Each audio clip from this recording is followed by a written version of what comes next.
Hello students, welcome to BHU world. मैं Pragati Pandey as a maths mentor BHU world के channel में आपका स्वागत करती हूँ। दोस्तों, आज हम लोग बीएचयू वर्ल्ड की खास सीरीज के अंतर्गत आपसे उन 5 क्वेश्चंस को डिस्कस करने जा रहे हैं जिसका हम लोगों ने वादा किया था। दोस्तों, मैं आप लोगों को सिर्फ 5 क्वेश्चंस नहीं बताऊंगी, 5 अलग अलग कॉन्सेप्ट्स बताऊंगी कि किस तरीके से उन 5 कॉन्सेप्ट्स को आप समझें और दूसरे क्वेश्चंस पे भी आप लोग उसको अप्लाई कर सकें। तो इस वीडियो को पूरा देखिएगा और समझने की पूरी कोशिश करिएगा और इन कॉन्सेप्ट्स को दूसरे क्वेश्चन पे अप्लाई करने की पूरी भरपूर कोशिश करिएगा। तो चलिए दोस्तों, शुरुआत करते हैं आज की वीडियो की। तो पहला क्वेश्चन मैं आप लोगों को बताने जा रही हूँ परमुटेशन एंड कॉम्बिनेशन से, जिसमें मैं बताऊंगी आप लोगों को कि आप लोग कोई भी वर्ड का रैंक किस तरीके से निकालते हैं इन डिक्शनरी।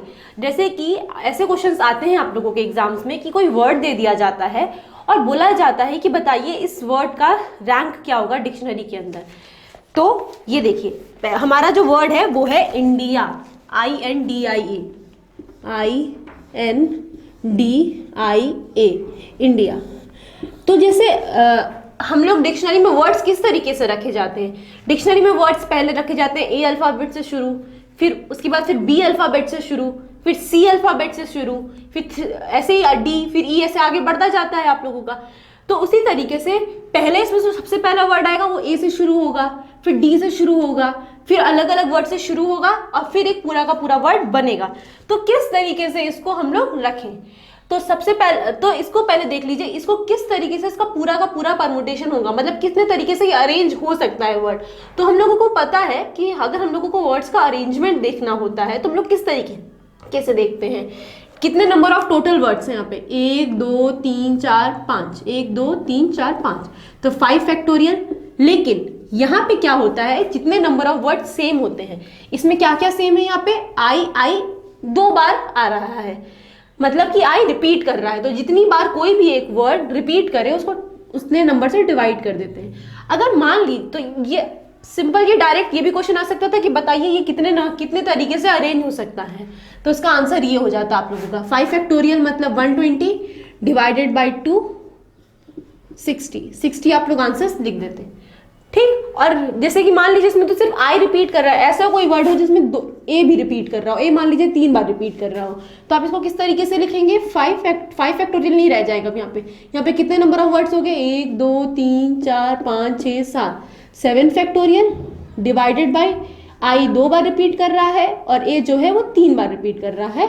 आप लोग इस तरीके से लिखेंगे, इसका टोटल नंबर ऑफ अरेंजमेंट्स, इतने तरीके से ये वर्ड्स को लिखा जा सकता है और आंसर निकाल दीजिए। इस तरीके से अरेंजमेंट आप निकाल सकते हैं। लेकिन क्वेश्चन यहाँ पे हमारा ये है कि कितने इस इंडिया की रैंक क्या होगी हमारे डिक्शनरी के अंदर, ठीक। इससे पहले तरीके से भी क्वेश्चन पूछा जा सकता है और ऐसे भी क्वेश्चन पूछा जा सकता है। तो इंडिया की रैंक क्या होगी, तो सबसे पहले हम लोग उसके लिए क्या करेंगे, उसको अल्फाबेटिक ऑर्डर में लिख देंगे। टोटल नंबर ऑफ अरेंजमेंट 60 होंगे, तो 60 इसमें वर्ड्स आ सकते हैं, तो 60 के अंदर ही कोई ना कोई इसकी रैंक होगी, ये तो हमें पता चल गया, ठीक। तो चलिए इसकी देखते हैं रैंक कैसे निकालेंगे। तो रैंक निकालने के लिए सबसे पहले आप लोगों को क्या करना होता है, ये 60 हम लोग साइड में लिख देते हैं, ये 60 टोटल नंबर ऑफ अरेंजमेंट हो सकते हैं इसके। अब यहाँ पे देखिए, जैसे कि अब हम लोग सबसे पहले क्या करेंगे कि जो सबसे पहले वर्ड आता है, मतलब ए, इंडिया है हमारा, तो सबसे पहले वर्ड जो आएगा ए आएगा, फिर डी आएगा, फिर आई, फिर लास्ट में एन आएगा, ठीक। ये ऐसे ही होगा, ABCD आप लोगों को नॉर्मल आती है, आप लोग देख लीजिए सबसे पहले कौन सा वर्ड आएगा। तो ये हो गया हमारा। अब हम लोगों को क्या करना होता है कि हमारा इंडिया किससे शुरू हो रहा है, आई से शुरू हो रहा है, तो तब तक हम लोग अरेंजमेंट करते रहेंगे जब तक आई सबसे पहले पे ना आ जाए। तो सबसे पहले वर्ड क्या आएगा, ए, ठीक। और बाकी के कॉलम्स अभी हम लोग ऐसे ही रखेंगे। इसमें और कितने वर्ड्स आ सकते हैं, 1 2 3 4, 1 2 3 4, ठीक है। तो पहले ए आएगा, लेकिन इंडिया आई से शुरू हो रहा है तो ये से शुरू नहीं होगा। तो यहाँ पे कितने वर्ड्स बचे हमारे, 4 वर्ड्स बचे, और कितने, और अभी 2 सेम भी है यहाँ पे, तो 2 फैक्टोरियल से डिवाइड भी हो जाएगा।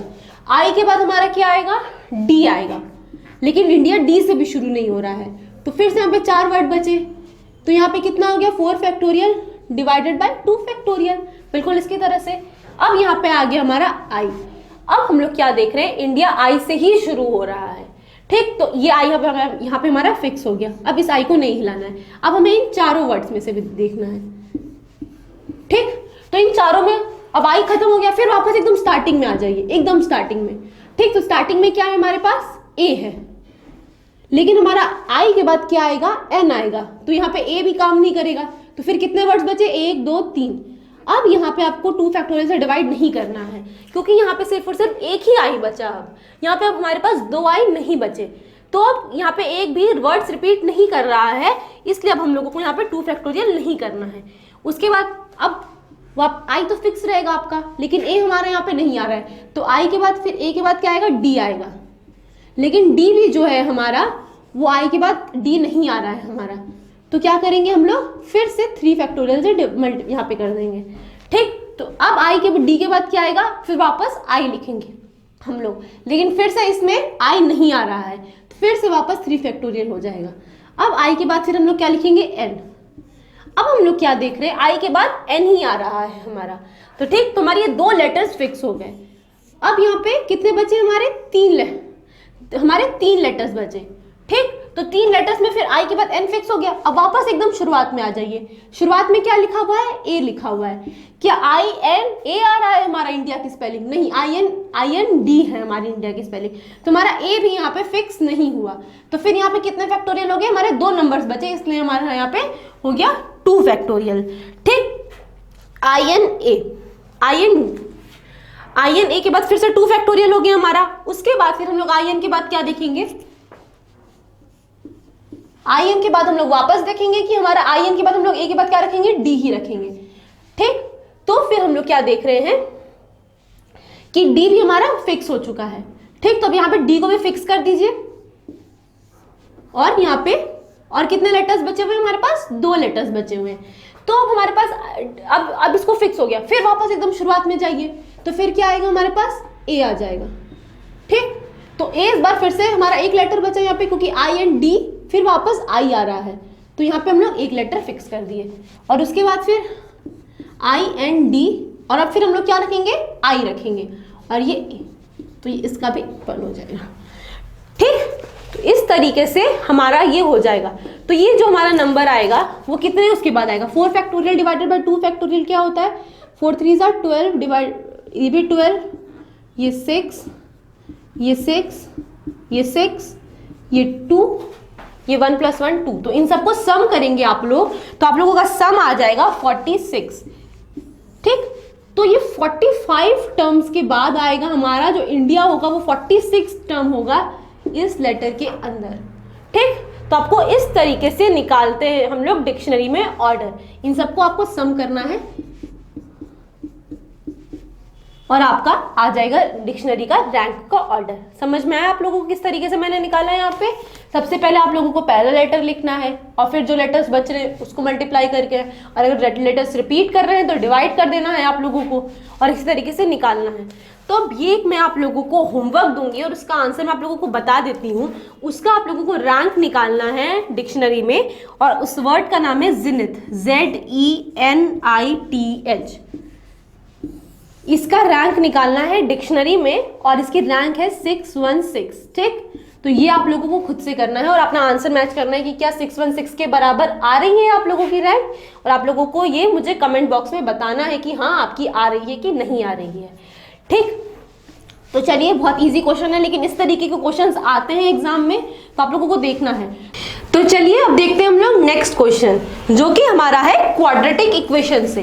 किस तरीके के क्वाड्रेटिक इक्वेशन में क्वेश्चंस पूछे जा सकते हैं। तो क्वेश्चन ये है हमारा कि हमें ये दे रखा है x² - px + 16 = 0। ठीक, और alpha beta are the roots of this equations. ठीक है, दिस इक्वेशन के रूट्स दे रखे हमारे अल्फा बीटा, और बोला जा रहा है α² + β² = 9। ठीक, तो हमारी p की वैल्यू पूछी जा रही है हमसे कि p की वैल्यू क्या होगी। तो हम लोग इसको किस तरीके से पहले स्टार्ट करेंगे, हम लोगों को यहाँ पे ऐसे जब क्वेश्चन आए तो यहाँ पे हम लोगों को इसके रूट्स निकालने का कोई मतलब नहीं है। मतलब कि अगर आप ये सोचें कि आप लोगों को इसके रूट्स निकालना है, मतलब श्रीधराचार्य मेथड इस्तेमाल करें, d is equal to B square minus 4ac, फिर उसके रूट्स निकालें, फिर इससे इसको कंपेयर करें, फिर alpha square plus beta square निकालें, फिर उसको 9 के बराबर रखें और ऐसे p की वैल्यू निकालें, तो आप लोगों को ऐसे नहीं करना है। ये क्वेश्चन ऐसे करने के लिए दिया ही नहीं गया है। हम लोगों को एक चीज पता है कि सम ऑफ रूट्स क्या होता है, वो होता है माइनस बी अपॉन ए। तो यहाँ पे माइनस बी क्या है हमारे पास, माइनस पी, और ए क्या है हमारे पास 1, और अल्फा बीटा मतलब प्रोडक्ट ऑफ रूट्स होता है सी अपॉन ए। यहाँ पे सी क्या है हमारा 16 और ए क्या है हमारे पास 1। ठीक, अब हम लोगों को ये पता है, लेकिन यहाँ पे alpha square plus beta square की वैल्यू हम लोगों को गिवन है, अल्फा प्लस बीटा की वैल्यू नहीं गिवन है। तो इससे उधर कैसे पहुंचा जाए, ये सोचने वाली बात है। तो आप लोगों को यहाँ पे ये क्या करना है, a प्लस बी का होल स्क्वायर की प्रॉपर्टी आप लोगों को पता है क्या होती है। a प्लस बी का होल स्क्वायर जो होता है हमारा, वो होता है a square plus B square plus 2ab, ये होता है हमारे पास। ठीक, तो उसी तरीके से अगर हम लोग ये ले लें, अल्फा प्लस बीटा का whole square is equals to alpha square plus beta square plus 2 alpha beta, और अगर इसको ऐसे कर लें, alpha square plus beta square का whole square minus 2 alpha beta is equals to alpha square plus beta square, इस तरीके से अगर हम लोग कर लें तो क्या हम लोग यहाँ तक पहुँच गए हैं। देखिए अल्फा बीटा की वैल्यू हम लोगों को गिवन है p, अल्फा 16, और अल्फा प्लस बीटा की भी वैल्यू गिवन है p, और alpha square plus beta square की भी वैल्यू गिवन है हम लोगों को 9।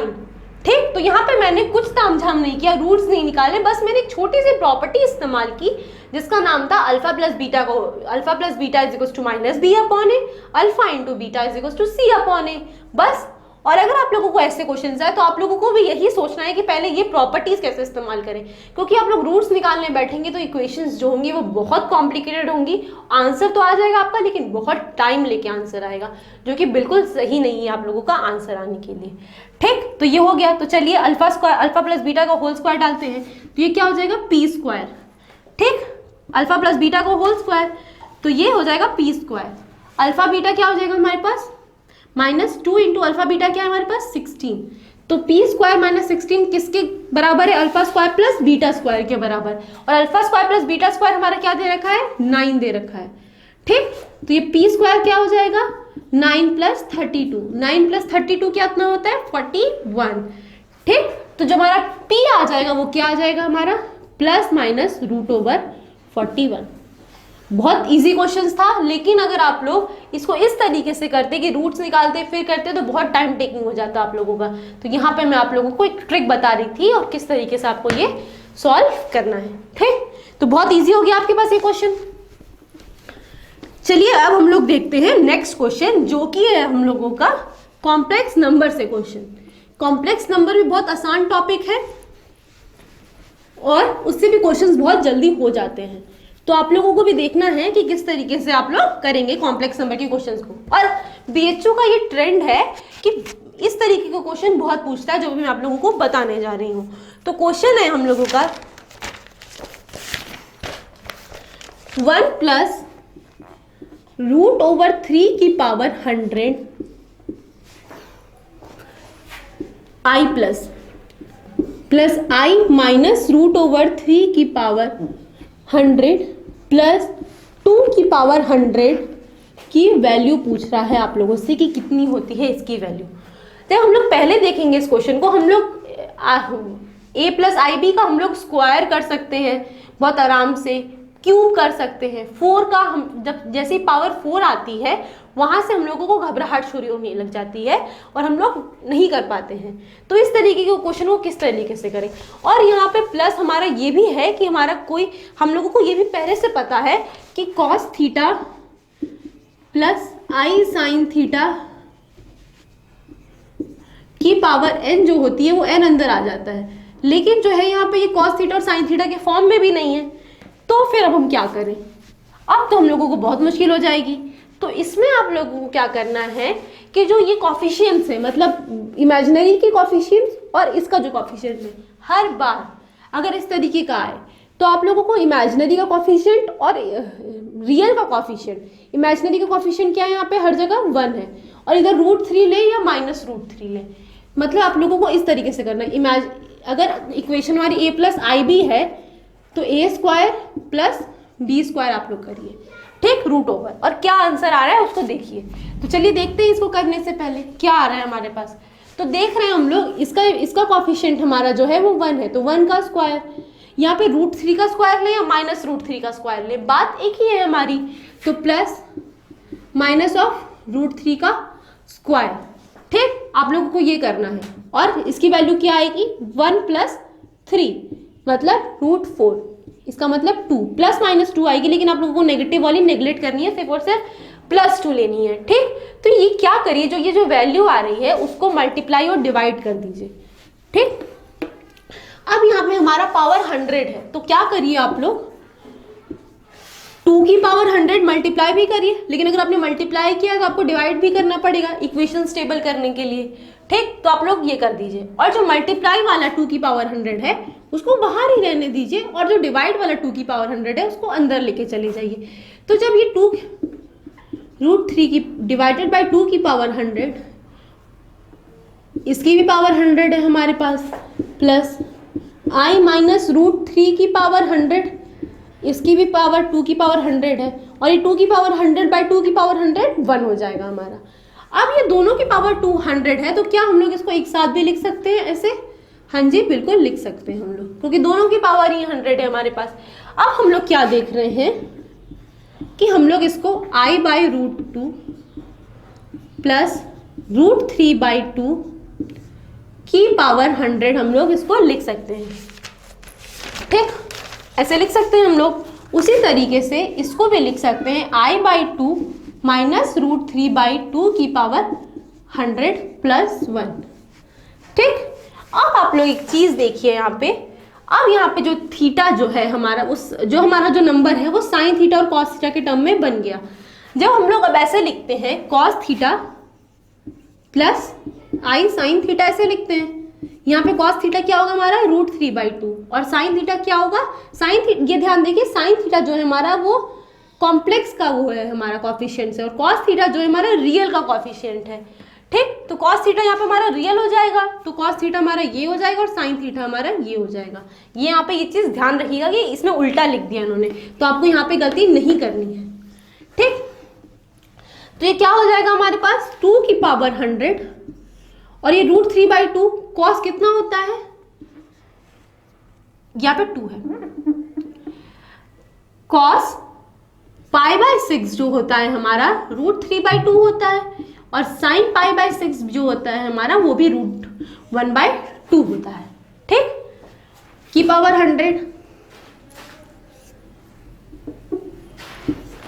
प्लस यहां पे भी ऐसे लिख दीजिए माइनस ऑफ कॉस π/6,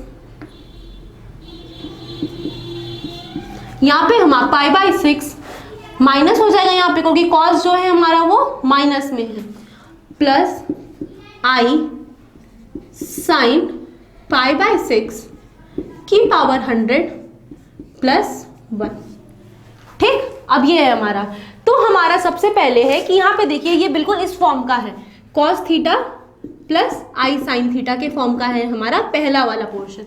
तो हम लोग जो है 100 जो है हम लोग अंदर लेके जा सकते हैं। तो चलिए इसको यहाँ पे 100 हम लोग अंदर कर लेते हैं।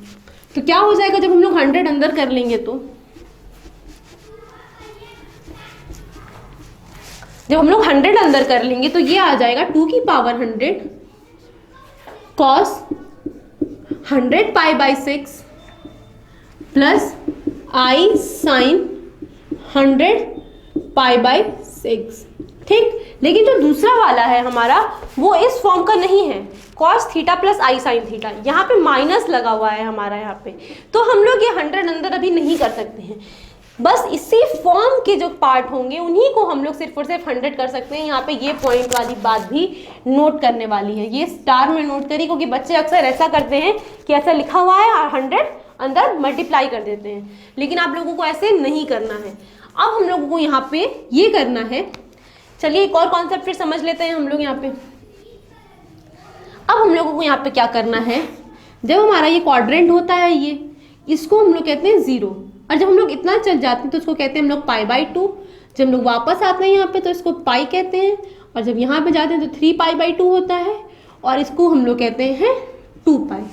ठीक, 0 से 2π के बीच में सारे के सारे साइन, कॉस, टेन, कोसिक, सेक, कॉट, सारे के सारे जो हमारे जो साइन फंक्शन होते हैं, ट्रिग्नोमेट्रिक फंक्शन होते हैं, वो सबके सब पॉजिटिव होते हैं। ठीक, पॉजिटिव होते हैं, और π/2 से पाई के बीच में हमारा साइन पॉजिटिव होता है और कोसेक पॉजिटिव होता है, और पाई से 3π/2 के बीच में हम लोगों का 10 पॉजिटिव होता है और कॉट पॉजिटिव होता है, और 3π/2 से 2π के बीच में हम लोगों का जो होता है कॉस पॉजिटिव होता है और सेक पॉजिटिव होता है। ठीक, तो हम लोग क्या देख रहे हैं कि जो हमारा कॉस है वो नेगेटिव है, और जो हमारा साइन है वो हमारा पॉजिटिव है। ठीक, तो ये क्या देख रहे हैं हम लोग कि वो कौन से क्वाड्रेंट में आएगा, फिर तो वो इस क्वाड्रेंट में आ जाएगा हमारा। देखिए यहाँ पे साइन पॉजिटिव है हमारा इस क्वाड्रेंट में, और कॉस जो है हमारा नेगेटिव है, क्योंकि इसमें सिर्फ और सिर्फ साइन और कोसेक पॉजिटिव होते हैं। ठीक, तो इसको हम लोग क्या लिख सकते हैं, कोई अगर मान लिया, और फिर यहाँ पे अगर थीटा लिखा हुआ है तो हम लोग इसको लिख सकते हैं, इस थीटा को हम लोग एक्सचेंज कर सकते हैं पाई माइनस थीटा से। तो पाई माइनस थीटा करेंगे हम लोग तो इस वाले क्वाड्रेंट में जाएंगे, तो जो हमारा कॉस होगा वो नेगेटिव हो जाएगा, और जो हमारा साइन होगा वो पॉजिटिव का पॉजिटिव रहेगा। तो हम लोग माइनस ऑफ कॉस π/6 को हम लोग लिख सकते हैं यहाँ पे, हम लोग यहाँ पे लिख सकते हैं माइनस ऑफ कॉस π/6 को हम लोग यहाँ पे लिख सकते हैं कॉस ऑफ पाई माइनस π/6।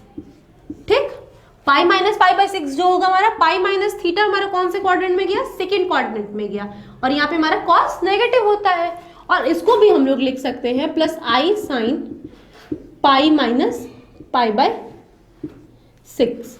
ठीक, की पावर 100 + 1। अब जो हो गया हमारा थीटा, यहाँ पे जो हो गया, ये आप लोगों को कॉन्सेप्ट समझ में आया यहाँ पे जो मैंने बताया आप लोगों को कॉन्सेप्ट, कि कॉन्सेप्ट काफी इंपॉर्टेंट कॉन्सेप्ट है। ठीक, और हर जगह इस्तेमाल होता है इस कॉन्सेप्ट का। तो चलिए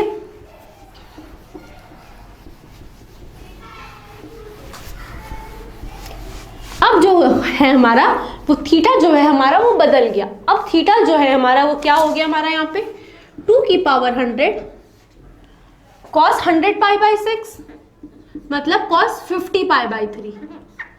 ठीक, प्लस आई साइन 50π/3, और यहां पे हमारा क्या हो जाएगा, इस बार हमारा जो होगा वो हो जाएगा, ये कॉस जो हो जाएगा हमारा ये π/6 हो जाएगा, तो cos 5π/6 और ये भी sin 5π/6 हो जाएगा हमारा जो थीटा होगा पाई माइनस π/6।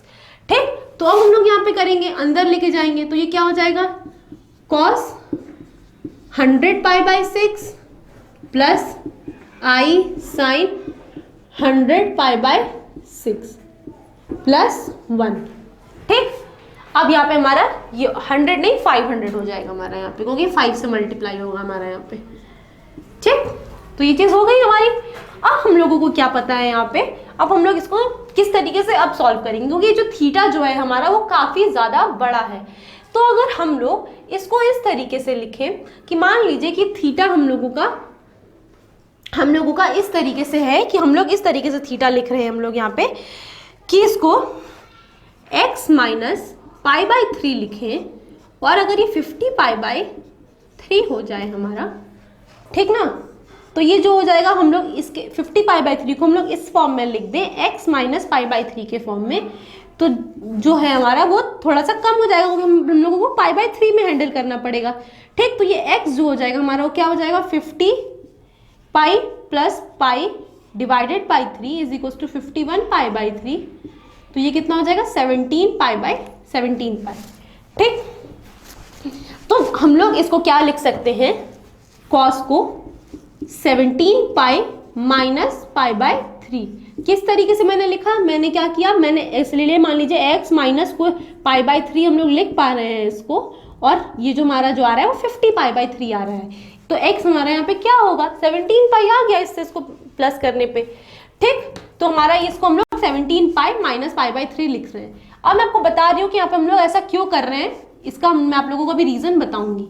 ठीक, तो ये क्या हो जाएगा हमारे पास 100 और plus I sine 17 pi minus pi by 3, इसको भी ऐसे लिखेंगे। अब जो हमारा वो दूसरा वाला कॉस है, ठीक, तो ये हमारा 250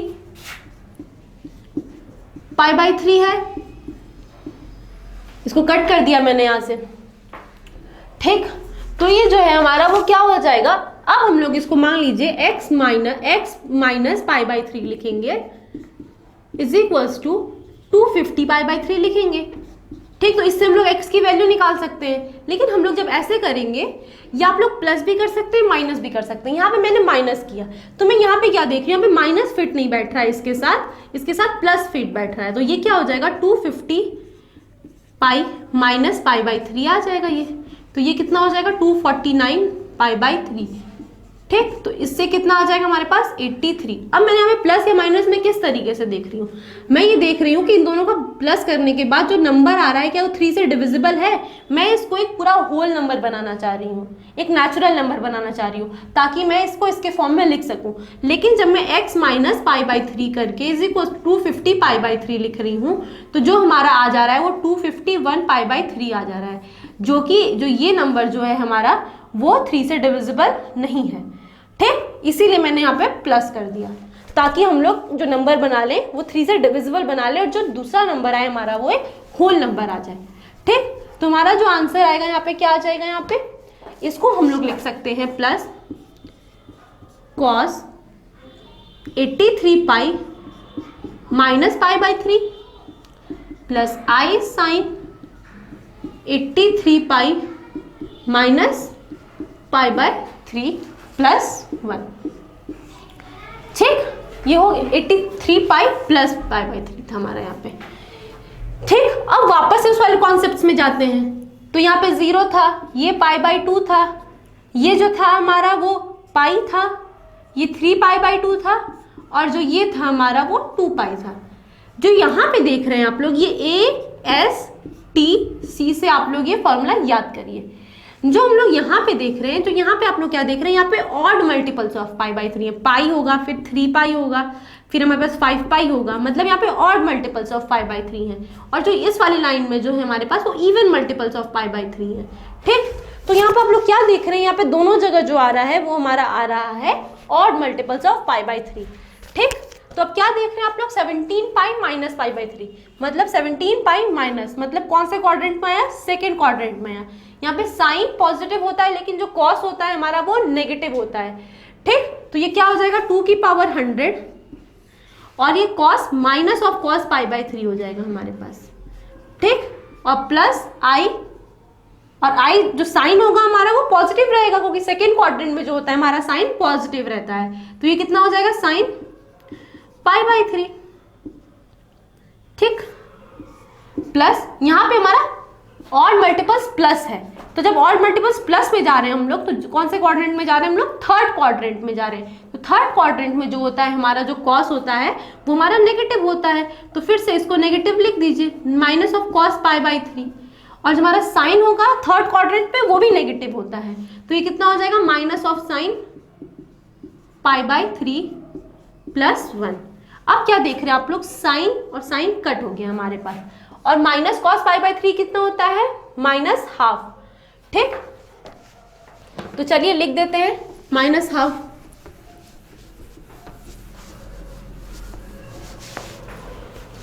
टू की पावर 100 साथ में है, और माइनस हाफ, और जो ये भी माइनस में ही है तो ये भी माइनस हाफ प्लस 1, ठीक। तो ये कितना हो जाएगा 2 की पावर 100, 1 माइनस 1 मतलब 0 इंटू 2 की पावर 100, कितना आ गया हमारे पास, 0 आ गया। इसका आंसर क्या था आप लोगों का, 0 था, ठीक। तो इस तरीके से आप लोगों को ही क्वेश्चन करना था। यहाँ पे बस साइन थीटा और कॉस थीटा का ही झंझट था और कुछ नहीं था। एक कॉन्सेप्ट में आप लोगों को इसमें एक और चीज बताना चाहती हूँ, जब हम लोग ये चीज करते हैं पाई माइनस पाई बाई 3, तो वैसा का हमारा जो साइन पाई माइनस थीटा जब हम लोग करते हैं तो कौन से क्वाड्रेंट में जाता है हमारे पास, सेकंड क्वाड्रेंट में जाता है, तो ये साइन थीटा के बराबर ही हो जाता है। लेकिन मान लीजिए आप लोग इस तरीके से करें कि वो वर्टिकल एंगल्स हो, मतलब पाई बाई 2 हो या फिर 3 पाई बाई 2 हो, तो जो हमारा पाई बाई 2 माइनस थीटा कौन से उसमें गया, हमारा इस वाले क्वाड्रेंट में गया, मतलब फर्स्ट क्वाड्रेंट में गया। तो जो साइन थीटा हमारा इस क्वाड्रेंट में पॉजिटिव रहता है, तो पॉजिटिव का पॉजिटिव आ जाता है। लेकिन अगर वर्टिकल्स वाले एंगल्स होते हैं तो हमारा जो साइन है वो कॉस में तब्दील हो जाता है, और इसको हम लोग क्या लिखेंगे, कॉस थीटा। ठीक, उसी तरीके से अगर मान लीजिए cos pi by 2 minus theta होता हमारा यहाँ पे, तो हमारा क्या हो जाता है, कॉस पाई बाई 2 माइनस, मतलब कौन से क्वाड्रेंट में गया, फर्स्ट क्वाड्रेंट में गया, और यहाँ पे सारी के सारे पॉजिटिव होते हैं तो फिर से पॉजिटिव, और कॉस का क्या हो जाएगा, साइन। और अगर मान लीजिए पाई बाई 2 प्लस थीटा होता, तो प्लस थीटा हम लोग कौन से क्वाड्रेंट में गए, सेकेंड क्वाड्रेंट में गए, और यहाँ पे जो हमारा कॉस है वो क्या है, हमारा नेगेटिव होता है, तो नेगेटिव साइन लगा दीजिए। और pi by 2 minus pi by 2 plus theta, अगर वर्टिकल एंगल है हमारा तो साइन किस में चेंज हो जाएगा, हमारा कॉस हमारा किस में चेंज हो जाएगा, साइन में चेंज हो जाएगा, और माइनस और साइन थीटा हम लोग इस लिख देंगे। उसी तरीके से अगर वर्टिकल्स वाले एंगल टेन और कॉट में अगर हम लोग करें, तो टेन जो है हमारा वो कॉट में तब्दील हो जाता है, और जो हमारा कॉट है वो टेन में तब्दील हो जाता है। इसी तरीके से जो सेक है हमारा वो हमारा कोसेक में तब्दील हो जाता है, और जो कोसेक होता है हमारा वो सेक में तब्दील हो जाता है जब हम लोग वर्टिकल एंगल्स के रिस्पेक्ट में बात करते हैं। मतलब pi by 2 plus theta, pi by 2 minus theta, या 3 पाई बाई 2 प्लस थीटा, या 3 पाई बाई 2 माइनस थीटा, इसमें हम लोग साइन का कॉस हो जाता है, कॉस का साइन हो जाता है। तो हम लोगों को ये चीज़ भी देखने वाली है। यहाँ पे हम लोग इस तरीके से भी, मान लीजिए ऐसा एंगल आता कि हम लोगों को ऐसे लिखना होता, कि pi by 2 minus pi by 3, इस तरीके से लिखना होता। तो ये जो हमारा cos pi by 2 minus pi by 3 है, तो पाई बाई 2 माइनस कौन से उसमें गए, हम लोग फर्स्ट क्वाड्रेंट में गए, तो कॉस का क्या हो जाएगा, यहाँ पे साइन हो जाएगा, ये हो जाएगा हमारा साइन ऑफ पाई बाई 3। ठीक, इस तरीके से हम लोग लिखते हैं जब हमारा ये पाई बाई 2 और 3 पाई बाई 2 होता है। ये वाला जो कॉन्सेप्ट मैं आप लोगों को बता रही हूँ बहुत इंपॉर्टेंट है, ये हर जगह इस्तेमाल होता है, इसलिए इस कॉन्सेप्ट को अच्छे तरीके से समझिएगा। ठीक, तो चलिए अब हम लोग नेक्स्ट क्वेश्चन की ओर बढ़ते हैं। नेक्स्ट क्वेश्चन हमारा जो मैं आप लोगों को बताऊंगी वो मैं आप लोगों को बताऊंगी बायनोमियल थ्योरम का क्वेश्चन। बहुत इजी क्वेश्चन है बायनोमियल थ्योरम का, लेकिन उसका कॉन्सेप्ट अगर आप लोग समझ लेंगे तो आप लोगों को काफ़ी क्वेश्चंस में आसानी होगी। ऐसे क्वेश्चंस बीएससी एजी में काफ़ी पूछे गए हैं, तो बीएससी एजी के लोग इसको ध्यान से देखें, और बीएससी मैथ में भी पूछे जा सकते हैं, क्योंकि मैंने कई बार देखा है कि बीएससी एजी और बीएससी मैथ में कई क्वेश्चन रिपीट हुए हैं एज इट इज़ नंबर के साथ, तो आप लोग उसको ध्यान से देखिए। तो चलिए देखते हैं हम लोग क्या क्वेश्चन पूछा गया था। हमारा क्वेश्चन पूछा नहीं गया था, किस तरीके का क्वेश्चन पूछा जा सकता है। ठीक, और ये शायद क्वेश्चन पूछा भी गया है, तो देखते हैं। हम लोगों को बोला जा रहा है NC0 का होल स्क्वायर प्लस NC1 का होल स्क्वायर प्लस NC2 का होल स्क्वायर, इसी तरीके से NCN का होल स्क्वायर की वैल्यू बतानी है कि क्या होगी। इसका हम लोगों ने डायरेक्ट फॉर्मूला पता है कि इसकी वैल्यू होती है 2n factorial divided by n factorial into n factorial. ठीक, लेकिन किस तरीके से आती है वैल्यू, इसका हम लोग आज डेरिवेशन देखेंगे। क्यों डेरिवेशन देख रहे हैं, क्योंकि उस तरीके का डेरिवेशन हमारे दूसरे क्वेश्चंस को सॉल्व करने में मदद कर सकता है कि किस तरीके से हम लोग इस क्वेश्चन को सॉल्व करें। ठीक, हमें इसकी वैल्यू पूछ रहा है। हम लोगों को बायनोमियल थ्योरम का ये बेसिक पता है कि 1 प्लस x की पावर n क्या होती है। 1 प्लस एक्स की पावर n हमारा क्या होता है, हम सबको पता है, NC0 x की power 0 plus NC1 x NC2 x square, इसी तरीके से चलती जाती है सीरीज, और NCN x की पावर n, इस तरीके से हमारी सीरीज चलती जाती है। ठीक, ये होता है हमारा इसका फॉर्मूला। तो हम लोगों को अब बताना है कि इसकी वैल्यू क्या होगी। अब हम लोगों को इससे यहाँ तक जंप करना है, तो अब हम लोगों को सोचना पड़ेगा किस तरीके से जंप करें। क्या हम लोग 1 प्लस एक्स की पावर n को ये भी लिख सकते हैं, इसको उल्टा कर दीजिए, NCN x की power n plus NCN minus 1 x की power n minus 1 dash dash dash NC0 x की पावर 0। ठीक, हम लोग इसको लिख सकते हैं। तो मैं क्या कह रही हूँ, इन दोनों को आप लोग मल्टीप्लाई कर दीजिए। ठीक, 1 प्लस एक्स की power n into 1 plus x की पावर n, तो क्या आ जाएगा हमारे पास 1 प्लस एक्स की पावर 2n। ठीक, और यहाँ पे क्या आ जाएगा हमारे पास, इन दोनों को जब मल्टीप्लाई करेंगे तो NC0 x की पावर 0, x की पावर 0 का मतलब 1 ही होता है, तो उसको लिखने का कोई मतलब नहीं है, बस मैं आप लोगों को यहाँ पर दिखाने के लिए लिख रही थी।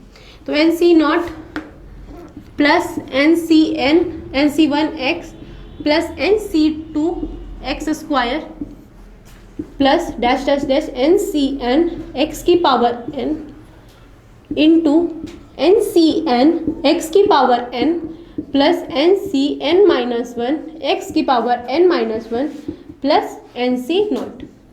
ठीक, मैंने क्या किया, इन दोनों को मल्टीप्लाई कर दिया।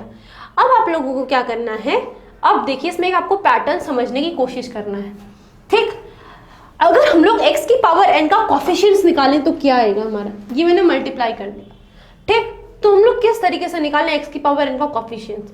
अगर हमारा ये x की पावर 0 था, यहाँ पे x की पावर 0 वाला x की पावर n से मल्टीप्लाई होगा, तो x की पावर 0 इंटू एक्स की पावर n क्या हो जाएगा हमारा, x की पावर n ही हो जाएगा।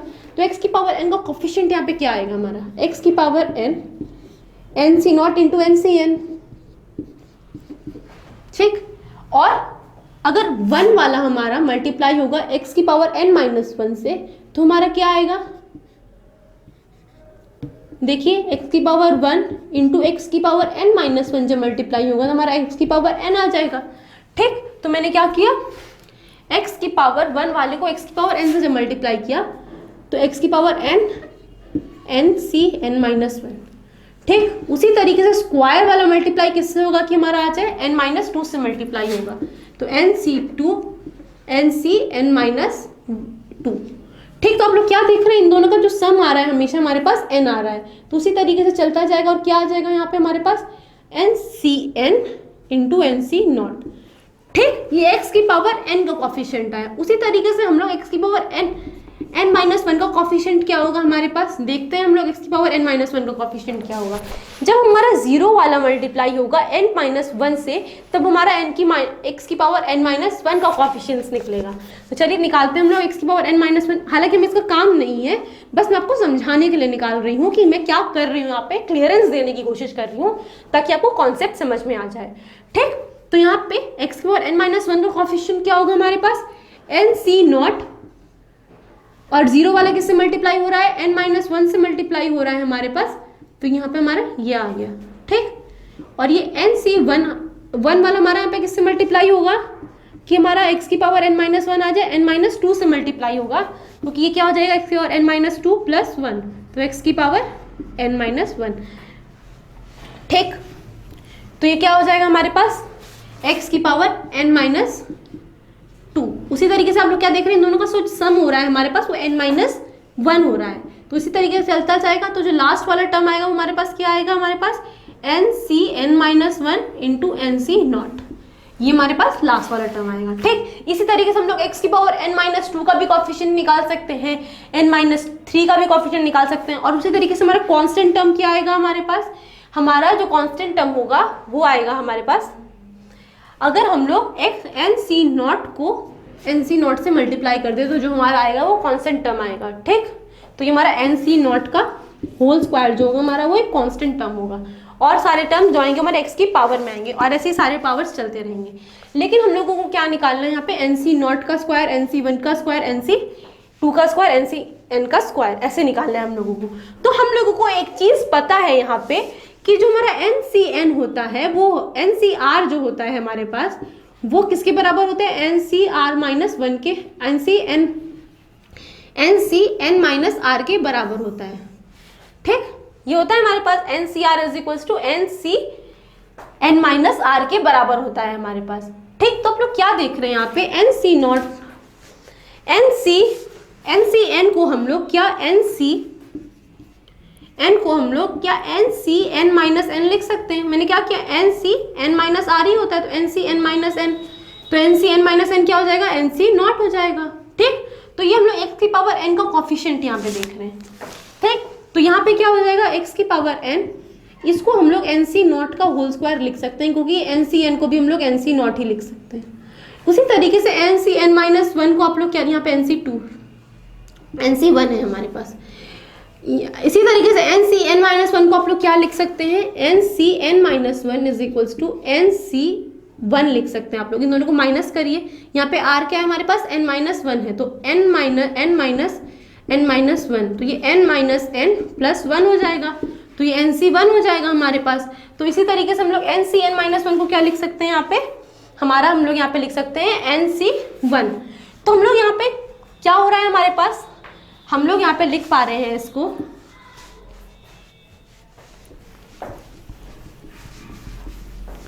x की पावर n NC0 का स्क्वायर प्लस NC1 का स्क्वायर प्लस NC2 का स्क्वायर, इसी तरीके से NCn का स्क्वायर। और अभी हम लोगों को x की पावर n-1 से कोई मतलब नहीं है, ठीक। और अब हम लोग यहाँ पे देखें, लेकिन ये जो वैल्यू है हमारे पास वो जो है हमारी इस पूरे के सम की वैल्यू है, सिर्फ और सिर्फ इसकी वैल्यू नहीं है हमारे पास, ठीक। अब हम लोगों को यहाँ पे x = 1 रखना है, तो ये तो हम लोगों को पता है क्योंकि यहाँ पे कोफिशिएंट हमारा 1 आ रहा है, तो 1 की पावर कुछ भी लेंगे हमारे पास तो 1 ही होता है। तो हम लोग क्या देखें यहाँ पे, अगर हम लोग x की पावर n का कोफिशिएंट निकाले, यहाँ पे हमारे पास x की पावर n का कोफिशिएंट क्या है, हमारे पास NCn है हमारे पास x की पावर n का कोफिशिएंट। इसी तरीके से यहाँ पे हमारा x की पावर n का कोफिशिएंट क्या हो जाएगा, 2NCn x की पावर n, यही होगा हमारे पास x की पावर n का कोफिशिएंट। तो x की पावर n का कोफिशिएंट क्या हो जाएगा हमारे पास 2NCn, और यहाँ पे x की पावर n का कोफिशिएंट क्या है हमारे पास NC0 NCn का होल स्क्वायर, जो कि यही वैल्यू दे रखी है। और ये क्या होता है 2NCn क्या होता है 2n factorial divided by n factorial into n factorial, जो हम लोगों का आंसर था। तो इस क्वेश्चन में आप लोगों से पूछा गया था कि NC0 का स्क्वायर NC1 का स्क्वायर NCn का स्क्वायर इस तरीके से निकालिए। अगर आप लोगों से पूछा जाता बताइए NC0 NCn-1 NC1 NC2 इसका कोएफिशिएंट निकालिए, तो आप लोग क्या निकालते हैं यहाँ पे आप लोग इसी वैल्यू में आप लोग निकालते हैं n-1 का कोएफिशिएंट। यहाँ पे n-1 का कोएफिशिएंट क्या हो जाता है 2NCn-1 x की पावर n-1, जो तुम्हारी ये वैल्यू आती है वो क्या आ जाती है हमारी x की पावर n-1 हमारी जो होती है इसकी वैल्यू होती 2NCn-1, तो इसकी वैल्यू हो जाती। इसी तरीके से हम लोग बाकी कोएफिशिएंट्स निकालेंगे। तो इस तरीके के क्वेश्चन आए तो आप लोग देखिए कि किसका कोएफिशिएंट है और किस तरीके से आप लोग मल्टीप्लाई करके इसका कोएफिशिएंट आप लोग निकाल सकते हैं, ठीक। तो ये बहुत इजी क्वेश्चन था, बस एक कॉन्सेप्ट समझने की जरूरत थी और आराम से ये क्वेश्चन हो जाता। तो चलिए दोस्तों, आज हम लोग अब एकदम वीडियो के लास्ट में पहुंच रहे हैं और एक हम अपना लास्ट क्वेश्चन करेंगे सॉल्व। लास्ट क्वेश्चन में बहुत इजी तरीके से मैं बताऊंगी आप लोगों को, कॉन्सेप्ट समझने की कोशिश करेंगे आप। वो ट्रिग्नोमेट्री का क्वेश्चन है और किस तरीके से आप लोग उसको सॉल्व करेंगे देखिए, और किस तरीके से उसका इम्प्लीमेंट करेंगे आप लोग क्वेश्चंस पे, वो भी देखिए आप लोग। तो चलिए देखते हैं नेक्स्ट वाले क्वेश्चंस को हम लोग अपने। तो नेक्स्ट वाला जो क्वेश्चन है वो हमारा ये कह रहा है कि beta plus gamma is equals to π/2 हमारा गिवन है, ठीक। सॉरी, बीटा प्लस गामा हम लोगों का जो गिवन है वो है अल्फा, ठीक। और अल्फा प्लस बीटा जो है हम लोगों का वो π/2 के बराबर दे रखा है। तो पूछ रहा है हमारा कि tan अल्फा क्या होगा, ठीक। और ऑप्शंस जो हैं हमारे वो इसके टर्म्स में हैं, tan अल्फा प्लस बीटा के टर्म्स में हमारे सारे के सारे ऑप्शंस, मतलब बीटा और गामा के टर्म्स में हमारे सारे ऑप्शंस हैं। मतलब tan अल्फा को आपको बीटा और गामा के टर्म्स में आप लोगों को निकालना है। तो किस तरीके से निकालेंगे आप लोग, ठीक। तो आप हम लोगों को ये पता है कि alpha plus beta is equals to π/2 है और गामा इज इक्वल्स टू क्या है हमारे पास अल्फा माइनस बीटा। तो यहाँ पे हम लोग गामा क्या लिख सकते हैं, यहाँ पे हम लोग gamma is equals to alpha minus beta हम लोग लिख सकते हैं यहाँ पे, ठीक। और हम लोगों को अल्फा प्लस बीटा की वैल्यू भी पता है और अल्फा माइनस बीटा की वैल्यू पता चल गई हम लोगों को गामा है, ठीक। तो यहाँ पे हम लोग क्या कर सकते हैं, यहाँ पे दोनों जगह 10 वैल्यू लगा दीजिए। तो 10 gamma is equals to 10 alpha minus beta हो गया हमारे पास, ठीक। तो इसको किस तरीके से लिखेंगे, 10 gamma is equals to alpha minus beta का फॉर्मूला क्या होता है 10 alpha minus 10 beta divided by 1 plus 10 alpha 10 beta, ये होता है हमारे पास इसका फॉर्मूला, ठीक। उसी तरीके से हम लोगों को यहाँ पे अल्फा प्लस बीटा का भी वैल्यू पता है। तो 10 अल्फा प्लस बीटा हमारे पास क्या हो जाएगा 10 π/2, और 10 π/2 हमारा क्या होता है इन्फिनिटी होता है, नॉट डिफाइन होता है।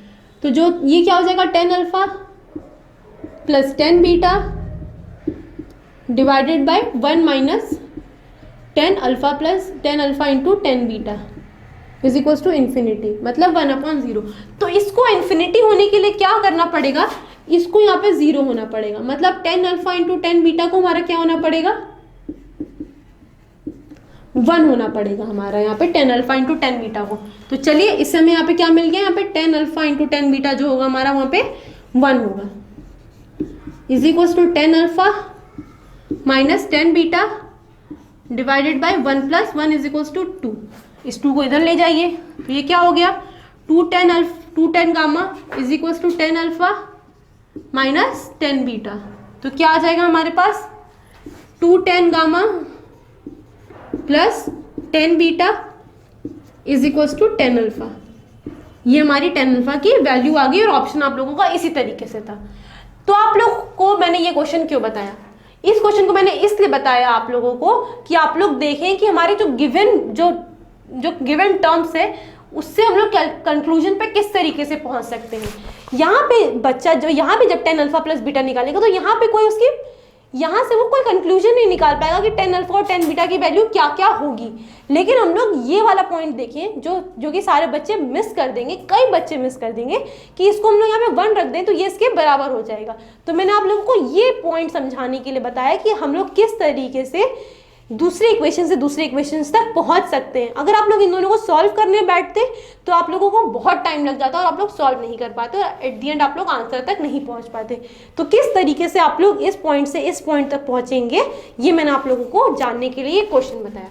तो दोस्तों आज की वीडियो आप लोगों को कैसी लगी मुझे ज़रूर बताइएगा कमेंट बॉक्स में, कि आप लोगों को मैंने अच्छी तरीके से कॉन्सेप्ट समझाए, कि आप लोग कॉन्सेप्ट समझ पाए, कि आप लोग उनको क्वेश्चंस करने पे इम्प्लीमेंट कर पाए कि नहीं कर पाए। और अगर आज की वीडियो आपको अच्छी लगी तो ये भी ज़रूर बताइएगा। आज के लिए दोस्तों बस इतना ही, मिलेंगे नेक्स्ट वीडियो में, तब तक के लिए धन्यवाद और गॉड ब्लेस यू ऑल।